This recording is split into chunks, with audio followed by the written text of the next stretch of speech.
बच्चों, अब हम पढ़ने वाले हैं तंत्रिका कोशिकाओं के प्रकार। और तंत्रिका कोशिका जो होती हैं उनको जो वर्गीकृत किया गया है अलग अलग प्रकारों में, वो कार्य के आधार पर, यानी वो क्या काम करते हैं उस आधार पर इनको 3 भागों में विभाजित किया गया है। किसे? तंत्रिका कोशिकाओं को, जिसे हम इंग्लिश में न्यूरॉन्स भी कहते हैं। और तंत्रिका कोशिकाएं क्या होती है इस बारे में हमने कल पढ़ा है, उसके लिए मैंने वीडियो आपको ऑलरेडी भेजा हुआ है।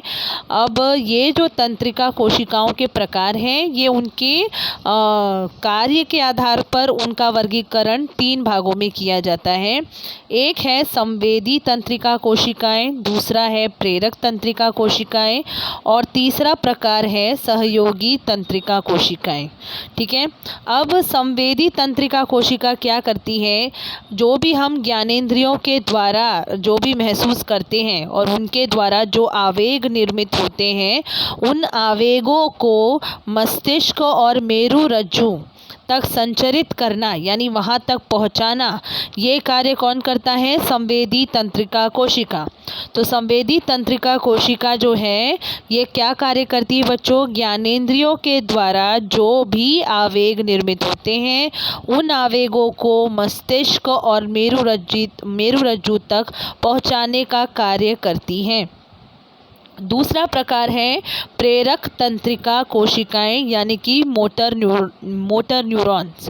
तो मोटर न्यूरॉन्स क्या करते हैं? मस्तिष्क और मेरुरज्जु के पास जो आवेग पहुँचे हुए होते हैं, ज्ञानेंद्रियों के आवेग जो होते हैं, वो मस्तिष्क मेरुरज्जु तक पहुँचाता है संवेदी तंत्रिका कोशिका। प्रेरक तंत्रिका कोशिका जो है वही आवेगों को आगे लेकर जाता है पेशियों के पास और अलग अलग जो ग्रंथियां मौजूद होती हैं शरीर में उनके पास। और लास्ट में आता है थर्ड टाइप, वो है सहयोगी तंत्रिका कोशिका। सहयोगी तंत्रिका कोशिका जो है, सभी तंत्रिका कोशिकाएं जो हैं, चाहे वो संवेदी हो चाहे वो प्रेरक हो, सभी के कार्यों में समन्वय स्थापित करने का कार्य करती है। यानी एक तरह से बोलो तो इकट्ठे स्वरूप से, आप कह सकते हो एकीकृत स्वरूप से, एकात्मता के साथ सभी कार्यों को एस्टैब्लिश करने का काम करते हैं, अच्छी तरह से पूर्ण करने का कार्य ये कोशिकाएं करती हैं। कौन? सहयोगी तंत्रिका कोशिकाएं। ठीक है ना।